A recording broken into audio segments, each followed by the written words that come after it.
Hi, and welcome to another episode of Kuntarkis. My name is Michael, and this is a casual Kuntarkis, starting off with a quote after we had just been speaking about myself. When you deny yourself, right, the pleasures of having more than what you have, it means that you fear being better than you are. And that's a really sad part in us as humans. And I was thinking today, because I was talking to this lady, and she was just asking for a little bit of advice on some little issues that were going on. And she was saying that no matter what she does, she never seems to please people. And I said, why bother? And she looked at me for a moment. I mean, sorry, she didn't look, but her eyebrows must have went up. And she said, oh, but I'm not supposed to be. I said, look, if people don't want to listen, it doesn't matter. It's okay. Because that's where they're at in their life. But we have to ask ourselves the most critical question. Why? Why are we the way we are? Naturally, if we're open or open-minded, we would naturally say, well, it's probably genetic transfer. That's part of it. But the biggest part is reincarnation, as I said the other day. We have allowed ourselves to be so highly conditioned by what's going on within our society from lifetime to lifetime. And all that stuff, it's like sticking to our bones. And we can't shake it off. So it limits us in so many ways. It's actually incredible. How did she react? Actually very positive. Yeah, very positive. Yeah, she actually understood. The way I explained it was probably, a bit different to what I just said, but she literally went quiet for a moment and she said, I just want to say thank you. I said, that's okay. I really, really understood what you were just saying, and I'm going to put that into practice. I really, really know that. She was telling me about her twin sister. okay. Her twin sister's a hypochondriac, and she always thought she'd turn out the same, but she didn't, and she's just got a different form of character, and she's trying to find ways of improving herself, right? And she often talks to her sister, and she tells her straight out that you're a hypochondriac. And her sister just said, what are you talking about? She said, you have no idea. Every time you do what you do, I point it out, but you still don't listen. She said, why would I want to listen to you? And she said, well, that's probably a good point. But maybe I'm just here to help you too, as much as you're here to help me. That type of thing. Yeah. And that's what people don't understand, Michael. They think we're trying to attack them, but in reality, we're actually trying to help them. Oh, I think I need you to attack me more. Oh, you want me to attack me more? Yeah, I think that'll actually wake me up and get my heart going, and then I'll get on the treadmill and run away from that imaginary thing behind me. Yeah, well, I've got a piece of fiberglass. It's only about less than a centimetre, probably about 6 to 7 or maybe 8 centimetres in diameter. And I've rounded all the top edge so it's nice and round. And I've put it and glued it with silicone into a handle. And I can use that to train with. I use it to train. And I can strike really, really fast and hard with it. And I try it on the punching bag a lot. Oh, wow. I let JC, use it occasionally. Clever.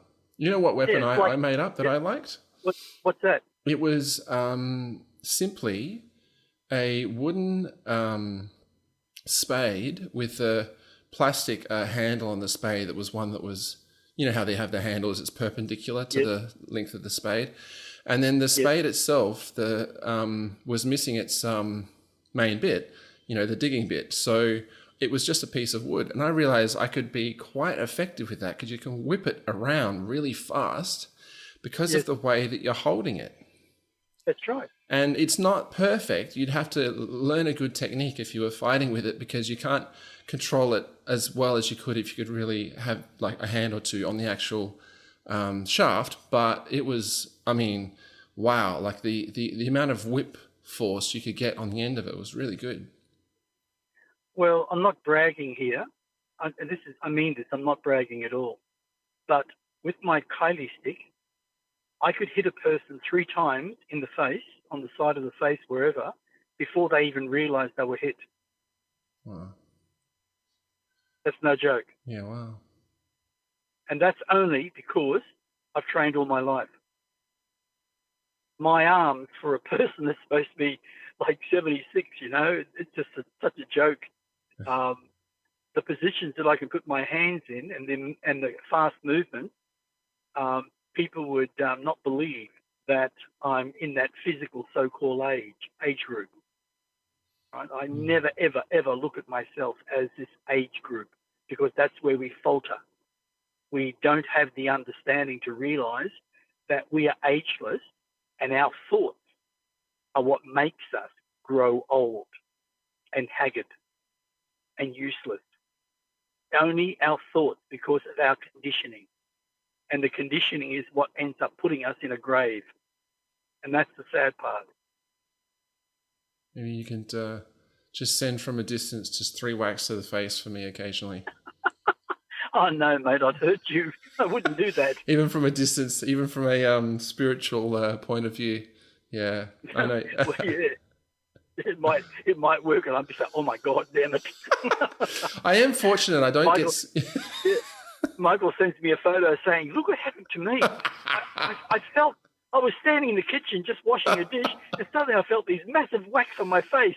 I got all this bruising. I go, I got to go, Michael.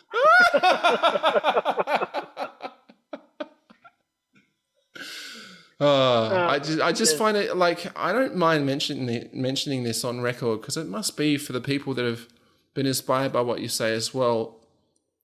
For me, I just find it fascinating that you're able to express how thoughts are so valuable for changing who we are and how we're going, and that evolving in our consciousness isn't very confusing, especially the way that you express it. And yet I just can go amounts of time where I'm not even conscious of those concepts that I mean to be conscious of. Do you know what I mean? Yeah. Yes. I'll give you an go on. Sorry, you go first. You know that I want conscious evolution more than anything. Yeah. But I think maybe I do, but maybe it's just as simple as my ego doesn't. Maybe it's that simple. Yeah, sometimes the ego will hold us back from a lot of things, my friend, because it is very, very, very highly conditioned. I'm going to express something to you, and this is what I have taught myself, practice for years and years and years. People would just say, you've got to be kidding me. Why would you want to do that? Well, the end result is just amazing. Last night, I can give you an example going right back probably the last couple of years, but just recently, what's developed within my own being, I come out of my body, right? I'm laying in bed with my arms across my heart always. And or if I'm not cuddling my sweetheart, but when I just go off to sleep, I put my hands across my heart and I see a white light permeate all the way around from my heart center all the way to my toes to my head. And I just say, I am floating within my mind. I don't speak. I say within my mind, not my brain, my mind. I say, I am floating upwardly. I am floating upwardly. I am floating upwardly. Now, I suddenly go up. And as I go up, I said, I am now levitating. I am now levitating, going through the wall. I can now fly. And I fly off straight away. I never, ever used to be able to do that. And it used to frustrate me so much because of the amount of work that I put into it, because I always knew that I used to do it in previous lives. Now, the funny thing is, that's now not holding me back. I've broken, how would you say, the conditioning. I've broken the conditioning and I fractured it and split it into billions of little pieces so it will never, ever be able to formulate itself again. So when I come out of my body now, by saying those things, I literally am doing it.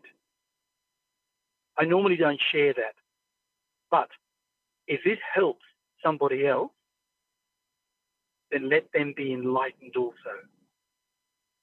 Now, the funny thing is, when I came out of my body last night and I went through the wall, and I'm recognizing the things that I'm doing, Michael, coming out of my body, turning around, looking down at my body with a big smile, saying, I love you, body, and I thank you for being so healthy. I look at the wall. I either go through the window or through the wall. Doesn't matter. And then I said, I am now flying. And I can sense it because I'm in control of what I want to do.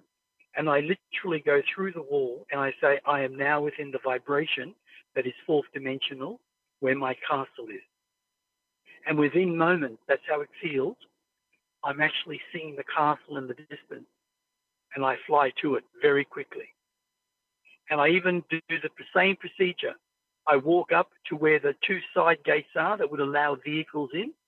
It's actually 40 feet long coming out of the building. It's about 40 feet high. It's got a dome-shaped roof one way. And I come up to the gate on the left or the right, and I say, open, please. It recognizes my voice, my vibration. The gate goes up without any sound. It's like it's running on feathers. And it goes up. I said, close, please. It closes automatically. Then I look at the big door in front of me, and I say, lights, please. Lights come on. Open door, please. The door opens up. And it opens up exactly the way I created it every single time. As the door opens up, because one door goes inside, it's like it comes out of the ground and closes. And when it opens, it goes back into the ground. And the right-hand door has got a thinner section about, say, 6 inches, where that goes into a tongue and groove. And that's what makes it lock. I've been very, very specific in how I created and manifested it. Once I'm inside, I say, close, please. The door's closed. I say, lights on. And the entire section, that's 120-foot square, it's got a 30-foot ceiling. And I can see the elevator. I go step by step, and that's what I was doing, Michael, teaching myself step by step to go all the way to the top of the floor, to the 7th floor. Now, people would say, if it's 287 feet tall, how come you only got seven levels? Well, you got the first level, which is the base level, which is 30 feet. Then you got where the water level is, it's 40 feet. Then you got another 20 feet. Then you got another 30 or 40 feet. Then another 30 or 40 feet. So by the time you add them all up, you come up to exactly 287 feet. And the top section is 70 feet. So if you're going to teach yourself something, you must be rigid in each movement of thought to achieve your end goal. And that's what I've done. And that's the same with elevating out of my body. I used an affirmation, a small affirmation, but that's my affirmation. And then I fly through the wall and I say exactly the same thing each time where I want to go. Once I've achieved that goal, I can change it. But you must achieve the end result first to give you the power of the knowing that you can now do anything. And that's the area that I'm working in, trying to do anything. And it takes time, but that's a part of life, a part of evolution. Yeah, achieving something must certainly have a positive effect on what we now think we can do to follow on. Absolutely. Whatever it is, yeah. Yeah, absolutely. And if you went to bed every night, Michael, and did the same thing, you would find it might take you a year or 2 years or 10 years, depending on your understanding of what you really want to achieve, not just in the physical, but in the spirit. So when you do leave your physical life, which is only short compared to your spirit life, you've only got anything from probably 45 years to 100.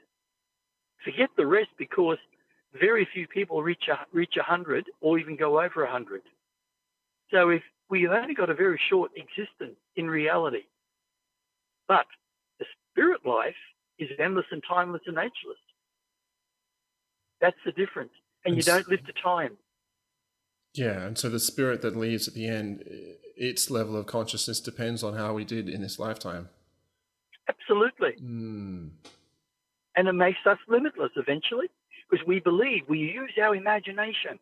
Imagination, I know you heard me say this, is our greatest gift if we understand the formula of imagination, not the BS that we're taught, whether it's in a dictionary or by, say, some teacher. It's far beyond that limitation. So what's the formula? The formula? The formula for imagination. It's a very simple thing. What you can perceive through your thoughts is, in reality, imagination, which begins the manifestation of what reality you want in your physical life or your spirit life. It's that simple. See, in the spirit world, beyond the emotion, there are no rules, Michael. Father has always said that. Same with Taikani. He has learnt the same principle from Father, that there are no limitations, only the limitations of what we have perceived through our own conditioning, through physical existences. Once we let go of all that and we see it simply as a memory without any form of judgment and being totally unbiased, it has no limitation. So we're limitless. Getting that across to beautiful people can be a really hard lesson. Because we can keep on growing as spirit, can't we? When we're in the spirit world, we can stay there as long as we want, kind of, and keep on growing and growing and growing as we wish. Absolutely. We can be in the spirit world and grow through the levels of consciousness for 1 million years. If we look at time factor, 10 million years. Father did it for 1 million years. And he persisted. And he persisted. And he persisted. And what he now does is just amazing. That's who we are. That's what we are. Our soul is limitless. It is beyond all things. It is our divinity, our connection to divinity as a spirit. And when we learn to understand that we can become or are limitless, we can do anything. That's why Father can just create just by a thought and manifest it into physical reality. That's why he can create an entire race, because he can. That's why he can create a planet out of pure living energy, not what scientists are saying about dust particles and rock particles from other worlds, other galaxies, all being magnetized together. What he magnetizes together is living energy, because it is living consciousness. And he uses his living consciousness, because he's created himself into being full magic. He can make it become a reality physically. And that's an achievement. Wow. I mean, in his time, he must do such a variety of things. I just wonder what a span of time would look like for him. He's going here, he's going there. What an amazing life, potentially. Well, his life potential is, how would you say, I think it's very balanced, and it's not, how would you say, it's It's not created so he can look at it and say, "Oh my God, look at my life! Isn't it amazing?" He doesn't communicate like that. He just sees existence as existence because he's gone beyond the physical realm. But what he can do is draw on his own physical reality when he was physical, so he doesn't lose his compassion or his empathy or his heart. Beautiful. Yeah, Yeah, for sure. right? Absolutely. And that's what I do too. I do it, but I mean, I'm nothing like him.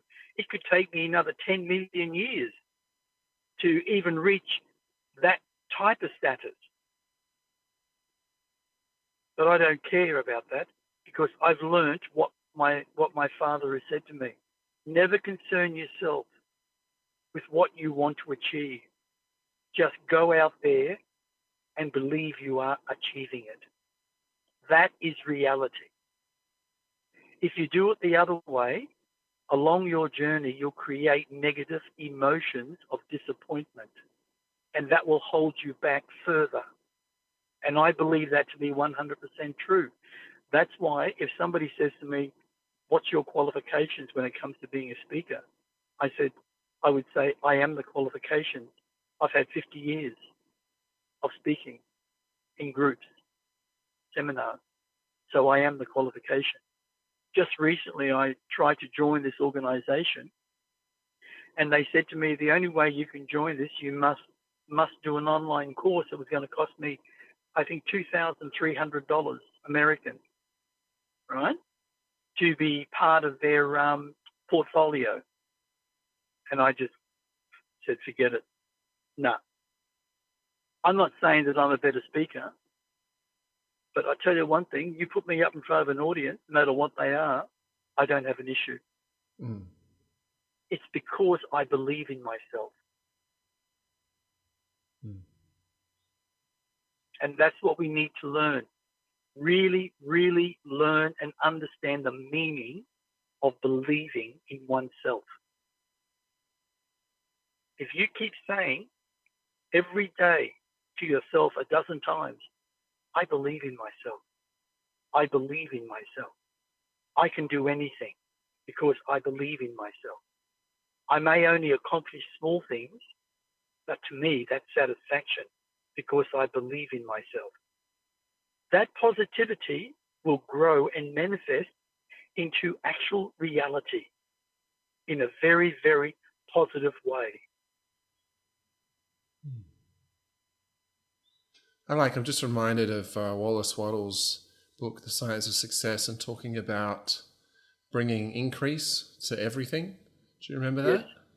yes, Yeah, that's good. I like that I do. concept. But there is one little flaw in our present moment, in our living society. We are now forced to live a certain way because we have basically nearly every government in the world dominating us, controlling us in every way. And we're forced to go and work in a job that we may not like, but we have to do it because we got married, we got kids, or we got responsibility. It's a really open book if we look at it truthfully to see the reality of what's being created in our human world. Our food, we spoke about this probably many times now, but our food is controlling us. He's this guy in America. I'll send you the photo. Michelle sent it to me last night. I'll send it to you as long as I don't forget. Remind me. He bought a McDonald's burger 20 years ago, put it into a little container, and he left it. And he forgot about it after years. And he was going through some stuff, and he found it. He brought it out. He even put the receipt in there, and he put the receipt in a plastic sealed little envelope so it wouldn't decay. He opened the little container up, pulled the receipt out first, pulled the burger out, still wrapped up in its paper, undid it, and he looked at it, and you can see it. A 20-year-old McDonald's burger. He opened the top lid of the bread, and all that had decayed or decaying was the gherkins. and they're being deteriorated. But the sauce, the so-called burger patty, and the bread has no marks on it of rot, of mold, or anything. It is as if you just bought it. And that is amazing. That proves one thing, that food is 100% an illusion, created from chemicals, 100%. So what people are eating is false food, no reality whatsoever. Not a bread, not a patty, not a sauce, full of flavors and preservatives, which kill people anyway over a long period of time.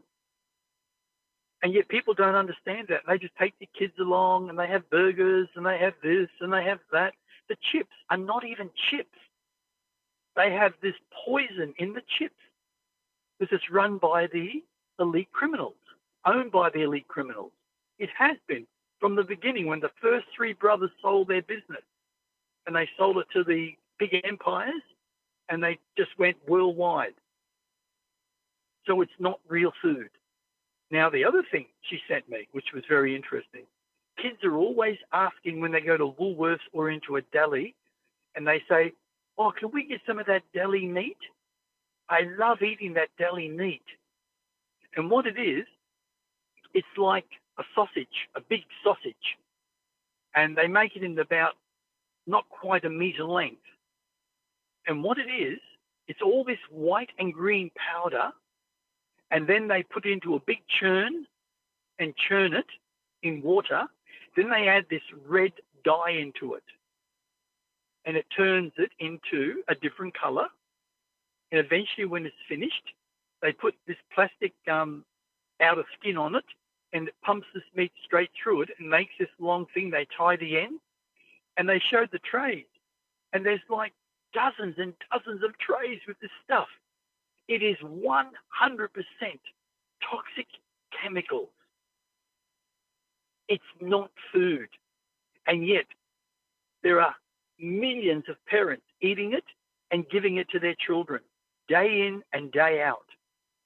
And we wonder why kids are visiting doctors around and around and around like the wheel of life, around and around and around. Everything we eat, Michael, that is processed in many forms is not natural food. It's synthetic food created from chemicals, sold as real meat, as real cheese, everything. Now, here's an interesting point. When my wife Misha was pregnant and she was ready to give birth, they put a needle into her spine, which they do when you're having what they call those births. They cut open the front. Oh, cesarean. Cesarean, yes, cesarean, right? But she was not allowed to have a natural birth because it could cause complications that could have ended her life. I won't go into that, but it was the out-of-body experience. It was quite horrendous. But they gave her an injection into the spine, epidural, I think they call it, epidural. And I was concerned about it. I felt negative towards it, but there's nothing I could do. And I realized after she was having all these different situations, pains in the back, pains in the lower back, pains in the shoulders, in her arms. It was incredible. And what it is, they put a lot of different forms of toxins into that epidural. And it really does cause problems to the female as much as the child being born. Now, here's the other side effect. When the child is born, the midwives or the head nurses immediately push in hospitals this particular needle that's supposed to have vitamin K. And they give you all the excuses of why they have to have it. What they don't tell you is that there is 100 micrograms of pure aluminium within that needle being injected into a newborn baby to create future issues for that child. So the child is constantly taken to the doctors and given new drugs. So it gives a balance to the child. They react in negative ways. Their characters are out of place. They can also become violent. So many different things. All of the things that they tell you or tell the female that just had the baby is 100% a lie, because the human body is the most intelligent form on this planet, not doctors, not pharmaceutical companies. They don't tell you the truth because they're all being paid to actually push those drugs onto the public, the unaware public. The thing with the human body, and this is 100% true, can be proven very easy just going on the internet. The body, when it's born, does not have vitamin K. It's a reason, apparently. A reason to do with other chemicals forming in the body, that it doesn't create some form of toxicity that could affect the child. So the consciousness of that young baby will not create vitamin K between 8 and 12 days after it's born. It does it automatically, but they don't tell you that. What it proves to me is that the pharmaceutical companies are liars, murderers for profit, for greed, and they inform the doctors of all the wrong reasons with all the wrong information that can't even be proven. And the doctors follow it because they think they're right. And if they don't follow it, the doctors are blackbanned, just like they did when they had COVID-19. Any doctor that spoke out about it was either charged or he was closed down or she was closed down. Interesting? Yeah. Yeah, very. Yeah. And that's why we have today, in America especially, 1 in 24 are diagnosed with autism. That is the most unnatural act ever in all of humanity's history. That is just not happening without a reason. And the reason is the injections they're giving children and babies. They're all toxic poison. Parents are fooled. And if you actually, I got a thing I'll send to you also with some remarks about people saying things. It's about vitamin K. And there's all these people saying different things like, I nearly lost my child only days after she was born. And that's because of what they gave her. Nearly killed it. And it's nearly doing that to so many different children around the world. That's why you cannot trust a pharmaceutical company. Not the big ones, not the big pharmas. And you can't trust a doctor, because if you even say to that doctor, can you prove to me that there is no toxicity within that injection? They'll basically laugh at you with a big smile. And they'll think, what are you talking about?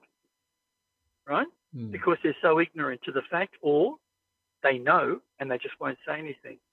Because if they do, they're in deep trouble. So how many beautiful babies could be born completely healthy if they had the confidence to say, are they allowed to have the confidence to say, no, I don't want that injection?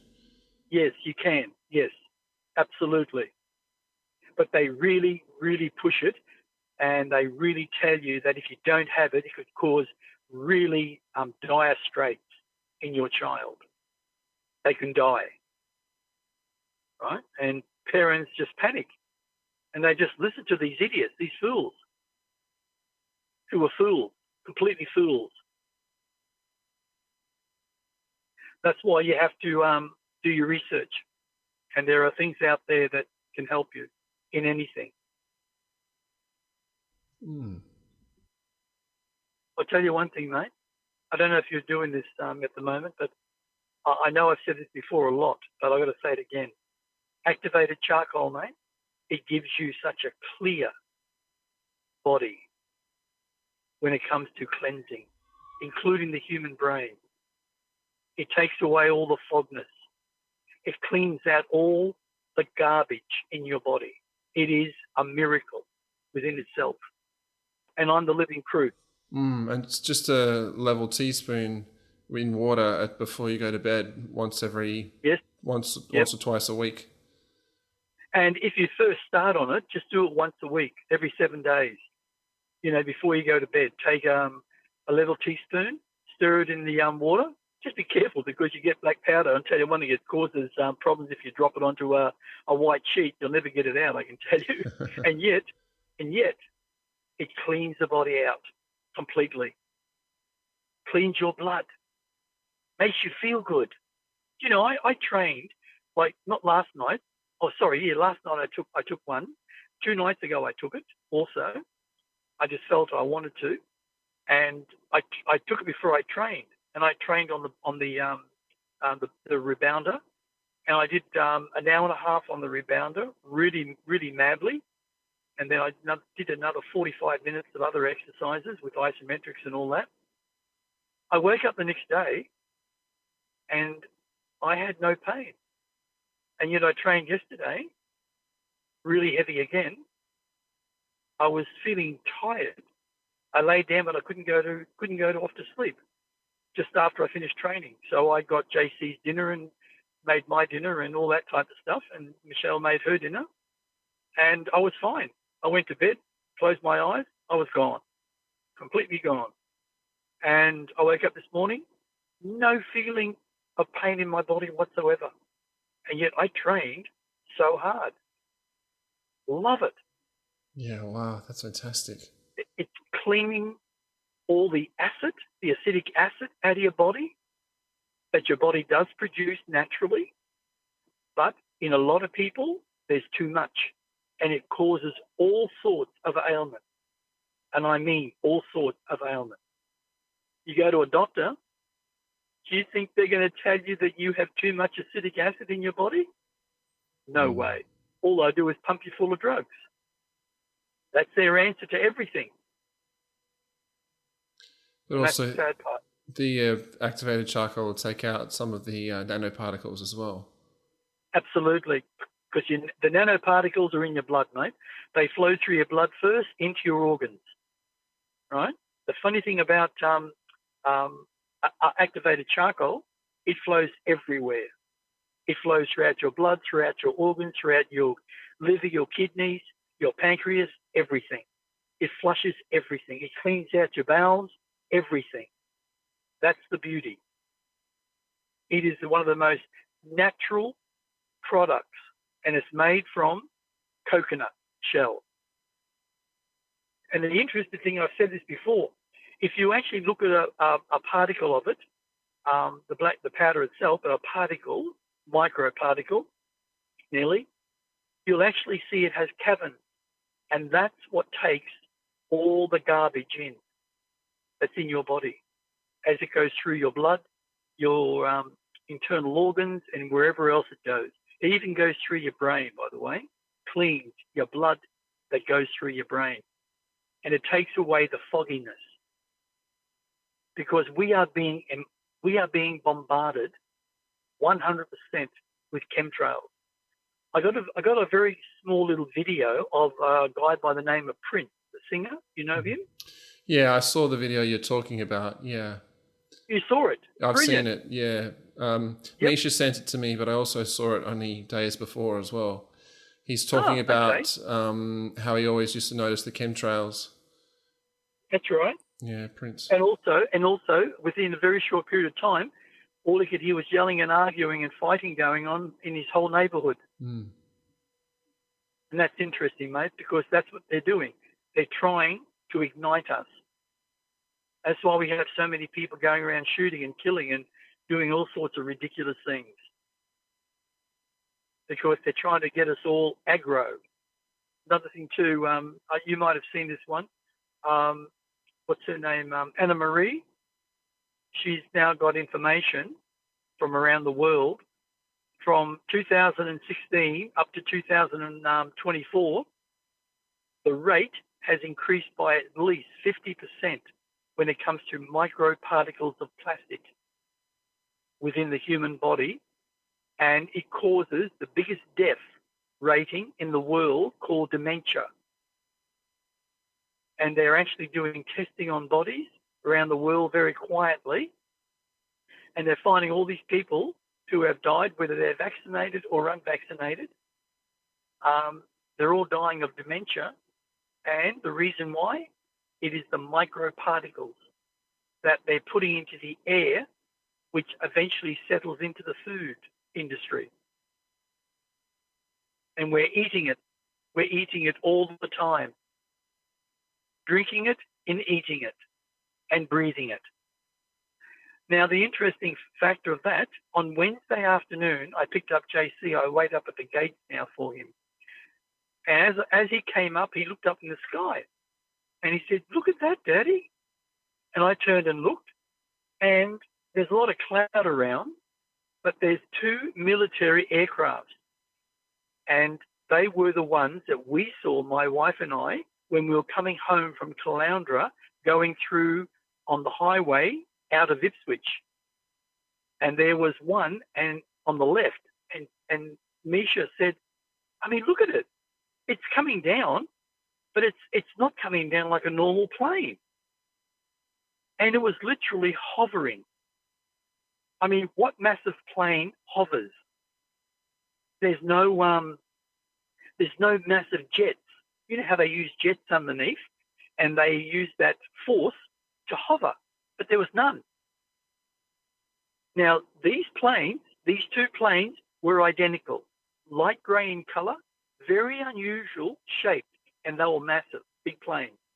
They were probably up, I don't know, could be like 5 kilometres, something like that, below the clouds, and one was behind the other in a perfect line, and it probably looked, in our eyes, maybe about 100 feet behind him.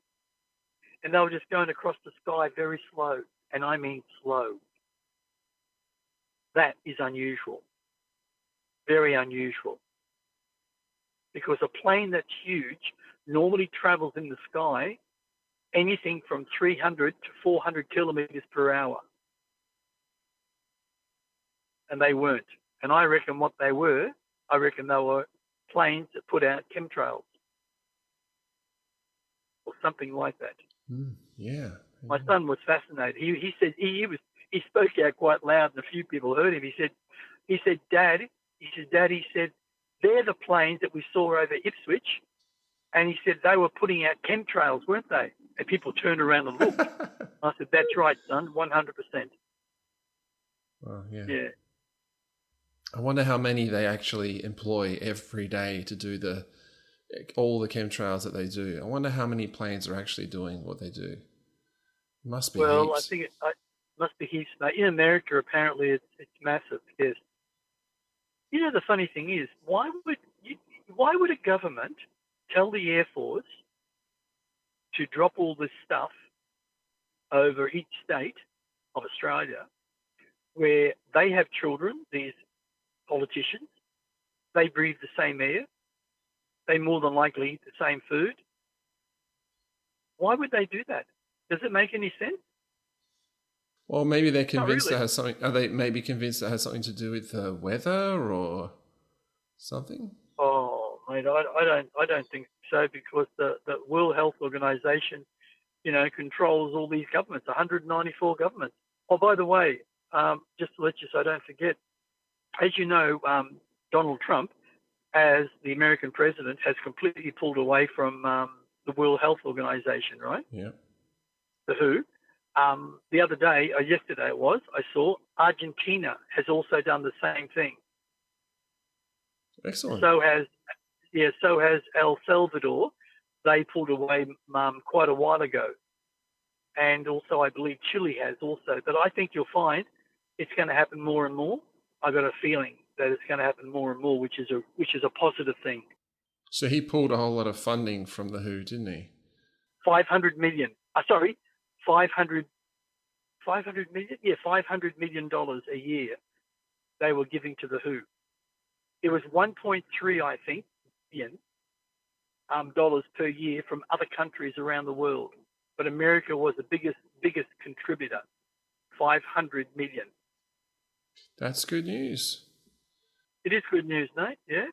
And Trump's apparently he's trying now to take over Gaza, to totally rebuild it, replace all the people into other areas until Gaza is completely rebuilt, and then let them all back in again.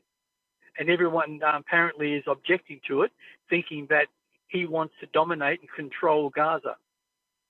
And yet it was the elite criminals, like the Israelis were controlled by the elite criminals to kill as many people as possible and destroy it. And they did. They destroyed the whole entire Gaza, flattened it right out. Yeah, it's nice to have this positivity come about in the world, mate, recently. Yeah. It is. I still think we're in for a bad day yet, mate. I still think there's a lot of control still going on, but it is getting weaker. It is getting weaker. This concludes another episode of Kuntarkis. If you'd like to find out more about Kuntarkis, find his website, etcconsciousness.com. You'll find his books listed there. You'll find other things, including a picture of Giovanni, a spirit that was caught on camera in the Vatican. Also, if you'd like to contact us, please email kuntarkis@gmail.com. That's it for now. Thanks so much for listening. My name is Michael Yon, and stay tuned for more.